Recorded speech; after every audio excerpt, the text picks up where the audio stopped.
Hi, thanks for tuning in to the Shorewood Stacks. I'm Lizzie Jelly, Virtual Engagement Librarian. And I'm Quinn Brackham, Inclusive Services Librarian. And this is the show where we talk to you about what we've been reading, watching, or listening to. And today, we are super excited to share with you some of our favorite Halloween reads. It's spooky season, folks. Yes, it is. So if you are looking for a slightly spooky, semi-spooky, or super spooky read to pick up in these next couple of weeks, we have some great suggestions for you. Okay, I will go ahead and kick us off with, you guessed it, a paranormal romance. No one is surprised. So one of the books that I read in preparation is called Small Town Big Magic by Hazel Beck. This is one that came out last year and was kind of fairly highly anticipated, and it's got this just like beautiful cover. It's dark blue, it's full of all these colorful flowers, it looks pretty. And if you're like me and you pick up pretty books, absolutely, this would be on your list. So Hazel Beck is actually the pen name for two other authors who are named Megan Crane and Nicole Helm, and they came together to start this series of paranormal romances. I also listened to this as an audiobook on Hoopla, so if you are looking for a spooky listen, this is a great one to start with. Okay, so now for what it's all about. The book follows Emerson Wild. She's kind of our main character, and she has her life perfectly put together. She runs her family's indie bookstore perfectly. It's called Confluence Books, and she is the youngest Chamber of Commerce president in town history, and she has a really great set of loyal, if slightly quirky, friends. Her life is perfect, loves everything, until one day she is randomly attacked by a bunch of strange shadow creatures that just should not be real, right? So she's freaking out. And one of her good friends, Jacob, shows up, pulls a sword out of nowhere, and starts fighting these shadow creatures. Mm-hmm. And she's there oh my God, what is going on? And is extra freaked out when she somehow channels actual magic to kill all the shadow creatures and save her friend Jacob. So clearly, she starts to question her entire reality. What just happened? How did Jacob know where I was to come save me? Also, what are those? And through all of this, she's asking Jacob a lot of questions, right? And he's, really reticent to kind of give her any leeway because he's listen, I just, there's a lot going on here. I'm so sorry. And she realizes that all of her friends have been lying to her for, the last decade. Oh, no. Magic is real, right? Oh, and no. She's hold on. I thought you were my friends. Why didn't you tell me? And they're well, about that. Your memory got wiped by the coven. Ha ha. But now you remembered, so I guess we got to figure that out. And so the plot kind of follows her working together with her friends and growing closer to Jacob as she rediscovers her magic. And they have to come together to save the town from these this dark magic that's been summoned by the most stereotypical villain you can think of. I'm not going to give away who it is because it's a little bit of a spoiler, but it makes so much sense once it comes to light. You're of course, it's that slimy person. That's always satisfying. No, truly. I was from the get-go, I was ooh, gross, every time he would show up in the story. And then when the big reveal happens, I'm of course it's him. It's a really delightful paranormal romance, really gentle for the most part, really full of antics as they work together to save the town. And it's got a super fun cast of quirky small town characters. So if that's something that you really enjoy in a romance, highly recommend. And the second book in the series, which is called Big Little Spells, just came out 2 months ago. So if you like it, there's another one already ready to go. Convenient. Very.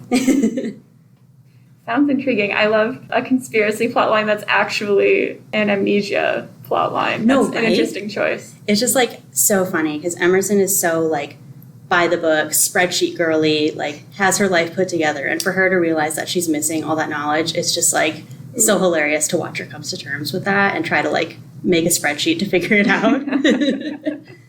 Oh, that's a fun dynamic. Very much.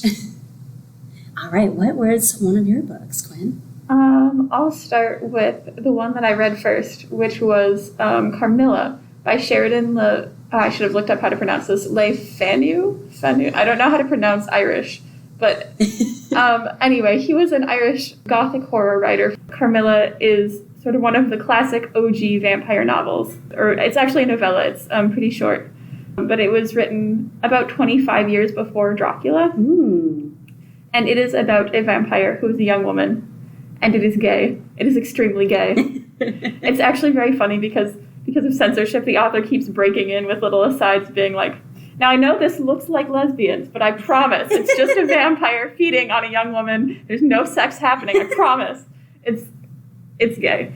So I read this on Hoopla. I picked it up because I was very into the Carmilla web series back in the day.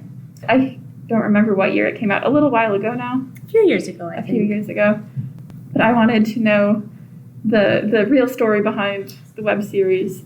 And so the plot follows our narrator, Laura, who is a nice young girl who lives with her British father in Austria in this lonely castle next to the woods. The only people nearby are the peasants who work on her father's estate, and the next closest thing is this abandoned village in the woods where the long-dead noble family used to live. It's all very spooky and atmospheric. Very gothic. Yes, deeply gothic. So one day, while Laura and her father are out for a nice walk in the moonlight, admiring their spooky woods, this carriage comes roaring down the road out of the woods at like breakneck speed, and it hits a tree root and overturns. And inside, of course, is this beautiful young woman named Carmilla, and she bonks her head during the accident. And her mother comes out and is like, oh no, I have to be going on this secret mission, and I absolutely can't stop for a moment to like let her recover. Oh no, what will I do? And so Laura's father, of course, being the gentleman, offers to let Carmilla stay with them until her mother can come back and pick her up. And Laura is just completely charmed by Carmilla. She thinks she's incredibly beautiful and sophisticated, but she's also afraid of her because Carmilla is very mysterious and moody, and she talks to Laura like a lover. Oh no. Gasp. And she kisses her on the cheek when she's overcome with passion and rambles on about how they're going to die into each other. Oh my gosh. It's a lot. It's so a lot. Dramatic. But also, Laura's afraid of Carmilla because she had this experience when she was a child where she saw someone who looked exactly like Carmilla in her bedroom and then woke up the whole house screaming because she thought something had like bit her on the breast. Oh, spooky. And so meanwhile, while Laura is like getting closer to Carmilla and like is kind of drawn in by her and charmed, but also like kind of afraid of her, local girls from the village begin dying of this mysterious plague because our lesbian vampire exclusively preys on beautiful young women. Of course she does. I won't spoil the ending, but it's an exciting time. So thematically, it's very much about like sexuality and predation, but it's also kind of funny because like Carmilla and her mother are kind of scammers. Like, oh no, my Turkish prisoner needs surgery and I can't give you all the details, but if you just let her stay with you for a little while, eventually all will be revealed. That's like one of my favorite tropes in like older literature is like someone falls ill and then just has to stay with strangers for a while and then ends up falling in love. Like we even get to see it in stuff like Pride and Prejudice. Like, it's just one of my favorite tropes because that just does not really happen nowadays. People are way too cautious about that kind of stuff, but it's such a fun trope in historical literature. Yeah, and it's fun to see it in like a queer variety because we see it in like Pride and Prejudice with like Jane and Bingley. But it's fun to see the evil vampire lady be the one who is stricken ill and must be cared for. Right, to like flip that agency and like the scammer is like that's part of it. It's really cool. Yeah. Yeah, so it's a really fun time. I would definitely recommend it if you enjoy Victorian Gothic horror or if you're just passionate about lesbian vampires. Or if you watch the web series or Castlevania and you want to go back to the original source. It's a pretty quick and easy read considering that it was published in the 1800s, so give it a shot. A true classic to add to your list. Okay, on the opposite end of that spectrum, I read, you guessed it, yet another romance. But this one is really cool for a couple reasons. It's called Rivals of Casper Road by Rowan Parrish. I also listened to it as an audiobook on Hoopla. Wow, we're really into Hoopla this episode. That's awesome. But what's really cool about it is that this is a category romance. So category romances are generally shorter in length than like a standard romance, and they come from imprints or collections that follow a really specific theme or category, if you will. They're really fun. You might recognize them physically because they're like really small, and they often have like that Harlequin special edition or like a special kind of cover that sets them apart from most other romances. But the reason I picked this one up is because this is a holiday romance, but it's a Halloween holiday romance. And we don't get those very often because usually we're focused around the winter holidays. So I love that. If you do the audiobook like I did, the narrator was really engaging for this one. I love narrators that are just like slightly over the top, that can do really distinct character voices and have a lot of energy. And Greg Boudreau, I think is how you pronounce his name, was an excellent narrator, if that's the kind of style that you like as well. This novel follows Bram, an actual lumberjack. Truly, okay. Right? Like, you can't have Halloween without a lumberjack. And he moves to small town Garnet Run in Wyoming after he got his heart broken by his ex and his best friend when they got together. So, poor Bram, Yes. right? Our poor dear. How dare. So he moves in to Garnet Run and onto Casper Road, which is known for its annual Halloween decorating contest because, of course, it is. Delightful. It's so fun. And his neighbor is none other than Zachary, who is a no-nonsense architect who loves horror movies, and he works from home and is very kind of reclusive and very put together, buttoned up, all of that. Bram is the opposite of that. Big, like, golden retriever energy, just like the nicest person. He's got a dog named Hemlock, like, Aww. just wants to be everybody's friend. So Bram moves in and just disrupts Zachary's life because he's got a routine. He checks his mail at the same time every day, then he goes inside, does his little architect stuff, and then, like, comes outside at the exact same time. But day one, Bram is out there with Hemlock and says, well, howdy, neighbor, you know, just ready to make friends. And Zachary's, like, really thrown off because he's like, I've got exactly 2 minutes till I have to put the kettle on and make my tea. And then I have 3 more minutes before I have to, like, open my computer and start drafting. So it's just like, they have a really fun sunshine and grump dynamic. And Bram finds out that Zachary is the longtime reigning champion of the Halloween decorating contest on Casper Road. And I mean, like, 7 years in a row, this guy has won. He is, like, no contest, without a doubt, the winner all the time. And Bram is like, hey, I could decorate my house for Halloween. So he breaks out his chainsaw and carves, like, a dragon out of a bunch of tree stumps. And does this, like, super early, like, before Zachary has any of his decorations up. So Zachary is so upset. He's like, 1, that dragon is super awesome. 2, what if he wins over me? That disrupts everything. Oh, no. So in a fit of, like, he gets really overwhelmed, really upset, he throws a bunch of yellow paint on the dragon and is immediately horrified with himself. He's like, oh my gosh, what have I done? That was so mean. Like, I don't know why I did that. I was out of body for a second there. This is the worst. Bram, being the nice person that he is, interprets it as a prank and is like, well, great, I would love a prank war. So they start a prank war back and forth. It's just like, it's such a cute dynamic. Like, Bram just thinks the best of everybody at that point and is like, just kind of going back and forth with them for a while. And as the pranks escalate, they start to fall in love because of course they do. And I'm not really going to spoil where it goes from there, but it's really cute. This is a very, like, Hallmark-esque style of story. If that's something that you're into, we get a really sweet, happy ending.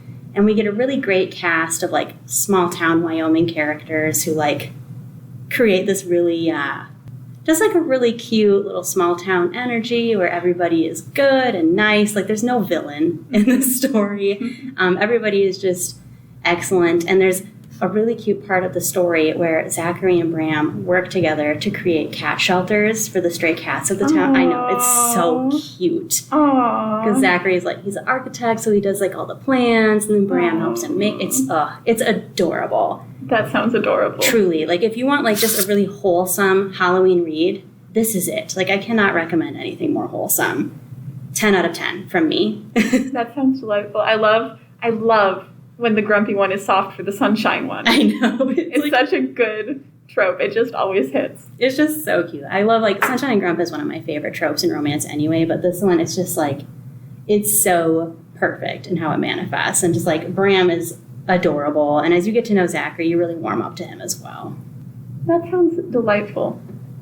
While we're talking about cute Halloween reads, I'm going to tell you a little bit about Pumpkinheads by Rainbow Rowell and Faith Erin Hicks. Ooh. So this is a graphic novel. It follows Deja and Josiah, 2 friends who work at a pumpkin patch together every fall. And Josiah just wants to win the most valuable pumpkin patch person for, like, the 5th year running. But tonight is their last Halloween before they graduate and go off to college. And so Deja, being a good friend, convinces him to skip out on work and go on a little adventure to see everything at the pumpkin patch together one last time. And it's a really cute and cozy, like, atmospheric book that just envelops you in this warm, like, nostalgic hug of pumpkin patch and like Halloween, but like Halloween when you were a little kid. Like spoopy. Yeah. Definitely not scary, just spoopy. I love that. The art is really cute and cozy with lots of like warm colors. There are a bunch of little like visual gags and like puns hidden in the background. The nostalgic vibe is really fitting and really comes through since it's their last Halloween before college. Then the plot is that there's sort of a romance going on as well. Okay. There's this girl who they refer to as Fun Shop Girl, who Josiah has been crushing on from a distance for like 3 years. And Deja has decided to force him to finally talk to her, even though she is like kind of into Josiah. And so there's some tension there as they have to figure out their friendship as they're moving on to college and perhaps more, and try to track down Fun Shop Girl and give Josiah his like last shot at a conversation with her. Yeah, I heard about this book because I read the Simon Snow series by Rainbow Rowell a while ago and really liked it. And so I went looking for more of her books and it did not disappoint. Since it's a graphic novel, it's a pretty short, quick read. So if you want to get in the mood for Halloween, I would very much recommend it. Excellent. Honestly, I love some of the really, there's some really good young adult, like Halloween and like witchcraft-centered graphic novels that have come out in the last few years. Like I think last year on the podcast, I talked about Mooncakes, which kind of falls in that similar vein. I love Mooncakes. It's so cute. It's so cute. And it's perfect for the season. So if you're looking for some really good kind of cozy Halloween young adult graphic novels, we've got plenty of them here at the library and in the system. 10 out of 10. Okay, so my next couple of recommendations take a turn. I'm not going to lie. I wanted to challenge myself a little bit because I've been reading a lot of the same stuff over and over lately, which is good. I know what I like. It's a comforting read, but I wanted to try something a little different for the podcast. So one of the ones I picked up is actually a nonfiction. I know, everybody calm down. Don't be too shocked. I did read a nonfiction book. Like that. Not truly. But it's called Over My Dead Body, Unearthing the Hidden History of America's Cemeteries by Greg Melville. Ooh. And this one, it came out last year, and I was really excited about it when we got it, but I just didn't get a chance to read it until now, when I was like, you know what, Lizard? It's time. And it's really cool. So I really am interested in death culture and like memorial practices and like mortuary science, all of that. I always joke that if I wasn't a librarian, I would have been a mortician because it's all the same things that I like, just in a very, very different way. So I was really excited to pick this one up. And it's relatively short as well for a nonfiction, so it's not going to slog you down. And it was really engaging. It's very narrative in how it's written, and it also has pictures in it. I know, right? But it's a really fascinating and critical look at cemetery history and culture, specifically through an American lens. And it includes a lot of discussion about like how American like death culture and cemetery culture has determined like which bodies value, which bodies don't, and who gets prioritized in death and who gets like really not and like really forgotten. And all these like practices and how they come together to like support different aspects of like American culture. Really fascinating how the author ties this all together in these very like different chapters. On each chapter, he kind of takes us on a journey through a different cemetery, and he writes in a style where you feel like you're walking right next to him as he's just like, you know, walking through some of the oldest cemeteries in the country, or he even walks through like the Disney cemetery, which is really interesting. And it was really cool for a nonfiction. He includes some really great discussion as well as how like race and class particularly impacted the development of cemeteries. And one of my favorite chapters, he actually talks about how military cemeteries were kind of created and the aesthetics were put together to promote like a lot of nationalism and to like support war efforts, right? Like the dots are all there, but I wasn't connecting them until I was reading it from his perspective. It was really cool. Interesting. Yeah, right? Like, I don't know. I think cemeteries are really fascinating, and I love a good cemetery tour, so it was really cool to, like, vicariously do cemetery tours through this book. And that's something that he talks about. He talks about cemetery tourism as well, and how cemeteries have kind of monetized themselves in that way, because he also talks about how cemeteries are falling out of fashion, and younger people are less interested in getting buried in those kind of traditional ways that cemeteries have supported, and how a lot more focus anymore is less on those physical memorials and more on these, like, I think he calls it digital immortality, And he refers to Facebook as like one of the biggest cemeteries because of all the memorial profiles. Mm-hmm. And I hadn't really thought about that until I was reading this book and engaging with it. And I was like, wow, it's so fascinating to think about how those practices of mourning have shifted with the digital age. So if you also find that stuff really interesting, and there's a chapter where he like talks about visiting a cemetery, and his opening line is about how the cemetery was giving away free hot dogs on Earth Day. And it's just like the way he tells the story is like, it's so funny and it's so engaging. Mm-hmm. So even if you're not as into such ghoulish stuff as I am, there's a lot of humor in the way he tells it, and it doesn't come across as morbid. It comes across as very conversational and very informative. And I learned a lot about cemeteries and just about American history as well, and how cemeteries reflect that. So I highly recommend this one if you want to do some cemetery tourism of your own without leaving your couch. Interesting. I know it's super weird compared to the other stuff that I usually pick, but I don't know. It was really fun to push myself out of my box and read this one. I really liked it. Yeah, interesting what you said about Facebook being a sort of cemetery. That's not something I thought about before. Me either. It kind of blew my mind a little bit, and I had to like go through and reread that section because I was like, whoa, that's true. Because you can like have your profile set to memorialize you after you die, and it's just like an interesting way that's a very common way that we mourn now, where it's like, back in 200 years ago, you'd visit the physical marker in the cemetery. Now you'd visit their online profile, which is it's so fascinating. Really fascinating stuff. Sounds like an interesting shift in perspective. Truly.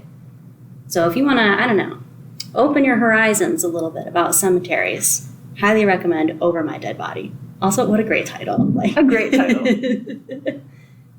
All right. I think you had one more too, right? I do. So I'm going to take us right back into the realm of paranormal romance. Hey. With Hunger Pangs, True Love Bites by Joy DeMora. Sometimes you read a book and you're like, oh, the author climbed into my brain and like wrote this just for me. That's how I felt about this book. So this is a slow burn, polyamorous, bisexual romance about a charming disabled werewolf, a vampire who's also a mad scientist, and a super powerful witch. It sort of straddles the line between romantic fantasy and paranormal romance, with like a lot of world building and this sort of steampunk setting that takes place in the imaginary but Victorian-inspired Neverondian Empire. It's very like Pratchett-esque. If the Discworld series included romance novels, I saw it advertised as, quote, the queer goth love child of Terry Pratchett and Jane Austen, unquote. And it certainly met that description. The plot goes that Nathan, the second son of the Wolf Lord, is sent home from the war after he's been shot by a silver-tipped bullet and survives with complications. He's lost hearing in one ear, and his wound just like has never healed right. So he decides to take up a posting as the captain of the guard at Erie, which is an island full of vampires. So the island is ruled by the Count and his son, the Viscount, Vlad, who just so happens to be a closet reformist and a lover of magical botany and a student of necromancy and like low-key an expert on supernatural medicine. So Vlad is able to notice Nathan's like lingering effects from the silver bullet that almost killed him and like help him heal. The two gradually grow closer, sort of get together over the Hallows Eve ball. Oh. But they have to keep their relationship a secret because neither of their families would approve of them, banging someone from the rival tribe, so to speak. So meanwhile, as all this is happening, the Lady Ursula is traveling the world looking for these magical ancestral trees. And the ancestral trees have been dying, and the sacred groves have been dying, and that is bad news for the world. And so she's trying to like figure out what's going on and like find a solution to this like magical blight that's happening. And so she enlists Nathan and Vlad to help her try to save the world. It's a hefty book. It's almost 500 pages. Oh, wow. Yeah. And it's a bit of a slow burn, but it's definitely never a slog. It does spend a lot of time setting up the world and relationships. It's actually book one of what is going to be a series, but it definitely is satisfying to read on its own. Though there's a lot of like plot threads that continue that I'm on the edge of my seat waiting for book two to come out. What I liked about it most were the characters. I can't even decide who is my favorite because like we were talking earlier about the like grumpy one and the sunshine one trope. Nathan is absolutely the golden retriever werewolf boyfriend. and he's just like so kind and charming and wry and competent. And then Vlad is my poor little meow meow, like black cat boyfriend. He's just like this delightful Byronic hero who's like snarky and rakish and angsty. But he's also like protective of his little sister. And he wants a good life for his people. He's very like if Mr. Darcy was like a disaster bisexual vampire. It's delightful. And then Ursula is just wild and chaotic and fey, and we love that for her. I have such a weakness for insane, scary, powerful woman characters. And then also for the trope of like powerful immortals who are just like tired and sad after lifetimes of like losing all their friends, who still keep choosing to be kind. Like Ursula has this very Doctor Who kind of appeal. The relationships, like the vibe is very gentle, and they do things like talk about their feelings and like talk about consent. You get the feeling that the main trio actually like each other and are friends, and like no one is a sexy lampshade put there to look pretty. There's lots of delicious political tensions and a botanical mystery and puns. So the whole thing is just like written with such like a palpable love for the readers and the characters and the story, and it just makes it really enjoyable to read. It's from a small indie publisher. I heard about it because the author is active on social media as a disability advocate. We have it available as an ebook on Libby and as an audiobook on Hoopla. So nice. Whichever your preferred format is, it's there for you. There's actually 2 versions of the book. It was published with like a high heat edition and a low heat edition. So you can read either one depending on your preferred level of spiciness. It's the same story, but the low heat version, all the sex scenes either fade to black or are substituted with like fluff scenes instead. We have access to both versions. So cool. I do love when like a book is available in a bunch of different formats. You can kind of choose like based on the type of book, which one works better for you. Because I'm definitely like, I don't know, I love nonfiction audiobooks a lot because it feels like a podcast. Whereas like reading a physical nonfiction book is really tough for me personally. So that's kind of cool that you get a choice of a different format that works for you. Yeah, the author has like made an effort since they're, a small little indie organization to make it available in as many formats as possible so that different folks can have access to it. And I think that's great. Yeah, I love that. Mm-hmm. We love access to reading, however that looks for you. Speaking of access to reading, I have one last book to talk about. And listen, this was a challenge for me because all of our listeners know I am a big baby when it comes to anything that's actually scary. Uh-huh. And I picked up something that's actually scary. But I really, really wanted to read this book when I saw it was coming out. It's called Never Whistle at Night, and it's an Indigenous dark fiction anthology. Ooh. So a bunch of different Indigenous authors got together and wrote scary short stories, basically. And I thought that would help because I'm like, okay, if it's small, it can't be scary, right? Oh no, I was so wrong. Oh, no. So wrong. Do not read this before bed. I made that mistake last night, and I am paying for it today. Oh. However, it was worth it. They're so good. So this whole thing is a collection of a bunch of sinister short stories. You'll recognize several of the authors because there's contributors like Tommy Orange, Rebecca Roanhorse, and the introduction is by Stephen Graham Jones, whose works that we've talked about in past seasons on the podcast. And a big theme of this collection is being unsettled in all definitions of that word. Because when we're coming from an Indigenous perspective, we get a lot of discussion about land and what it means to be interpreted through a white lens and how this is something that Stephen Graham Jones really sets up in his introduction, but like how horror means different things depending on whose eyes you're looking through. And this like really comes through in stories that revel in that blur between reality and unreality, because we're describing some like stories and creatures from Indigenous folklore, and they translate very differently depending on who's reading it, who's telling it, and what character is experiencing it. So it's just really unsettling is the best word I can think of. Like I just felt uncomfortable in my own skin as I'm reading this book, but also really thinking deeply about what about these stories is scary and to whom and why. It's just like, if you love to revel in that gray area, this is a really cool read. 2 of my favorite stories from this that I'll talk about. One of them is from Rebecca Roanhorse, and it's called White Hills. The second one that I really loved is by Royce K. Youngwolf, and it's called Human Eaters, which I know I should have known from the title that one was going to be scary, but I decided to push myself and try it anyway. But White Hills was really fascinating to me. It follows Marissa, who is Native and white passing, as she navigates like her white husband discovering her Native heritage for the first time. And this is after they're married and she's pregnant and hasn't told him yet. She makes an offhand comment about football mascots, and that's how he finds out, like in front of a bunch of like dude bros at the country club, and it's like a whole thing. Her mother-in-law discovers she's pregnant, and it gets really sinister from there. So we get some real big aspects of like eugenics, pregnancy loss, and like from a Native perspective, but also like within like this like white gated community for the most part. And it's just like so unsettling, so spooky, and big content warning for like discussion of pregnancy loss and eugenics in the story. But wow, this one, like, it stuck with me, and like I'm still thinking about it, and the visuals are just so striking and like multi-layered. And I'm not going to tell you how it ends because the ending really threw me off. Like, I did not see that coming, but it makes a lot of sense. So I will leave you with that if you want to pick that one up.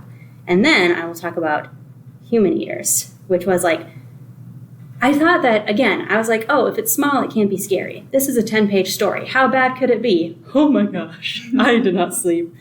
Human Eaters, it's told from the perspective of an older Native person as they're trying to like pass on knowledge about, quote, them to two younger Native teens as they're like cooking dinner together around a campfire in the woods.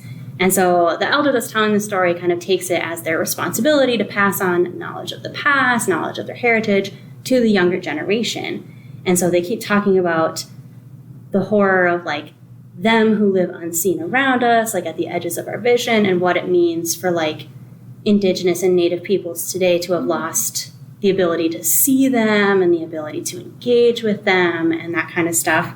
And it's really like fascinating. The whole story is told through the perspective of the older person. So you're watching like these like 12 and 13-year-olds' reactions to the story, and you can see them trying really hard not to be scared as the older person is telling the story and being like, they're not scary, they know you, don't worry, like they're not going to hurt you, like they only hurt people who like break their vows or who like disavow their heritage. And like as they're telling this story, we're seeing it through their eyes, and they keep describing like, oh, I see these long fingers in the trees, and like, oh, they start telling a story of like kids that went missing back in the day because they broke their vow, and like, oh, it's just like, it's so spooky, very unsettling. This one was really interesting because it talks about how that loss of sight or the loss of ability to engage with them was part of like having their culture forcibly taken from them in residential schools. So it's like we get this like dose of history tied into like folklore, and then we're like living it in the moment as they're telling it. And I was like, whoa, there's a lot in these 10 pages actually. So smaller is not less scary in this book. However, this is a really great and diverse collection of different stories from like Native peoples all over the globe. Like it's predominantly North America, but there are also stories from other cultures. So if you are looking for some really great Indigenous fiction to read for Native American Heritage Month next month, highly recommend this one, but prepare to be scared and unsettled, if you will. I love that. I love the double meaning of unsettled. Truly, like this whole anthology is just brilliant with that kind of stuff. Like it causes you to like see it one way, and then you have to see it a different way as you're reading it through all of these stories, and it's just fascinating and complex and truly a delight to read. Yeah, it sounds really interesting and like high concept. Absolutely. One thing I love that horror can do is really put into sharp relief the anxieties of a certain people or culture, and really show those off in a way that is like unsettling for the way that it, pulls those sort of subconscious things to the forefront. And that sounds like what this book is doing. Absolutely. And it's very visual in that way too. So like we're seeing, they talk a lot about sight, and like Stephen Graham Jones sets that up in his introduction as well, as like how perception shifts depending on like which character you're relating to and which character is like viewing the story versus telling the story. And it's just, gosh, it's so cool. Yeah. And I say that as someone who doesn't generally read scary texts. Like this is honestly so good. I recommend it even if you're a big baby about scary stuff like I am. It's worth a read just for how clever and cool and insightful it is. All right.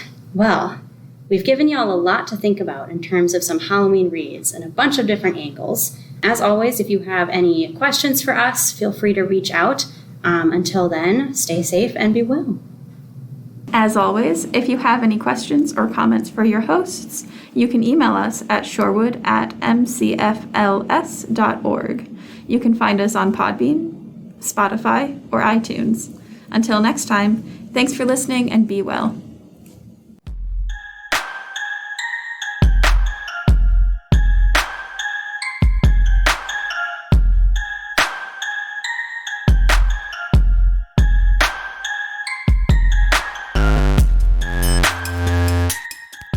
The Shorewood Stacks is produced by Lizzie Jelly and Quinn Brackup for the Shorewood Public Library. Music for the show is by Kevin MacLeod. The song is called Ice Flow and can be found on incompetech.com.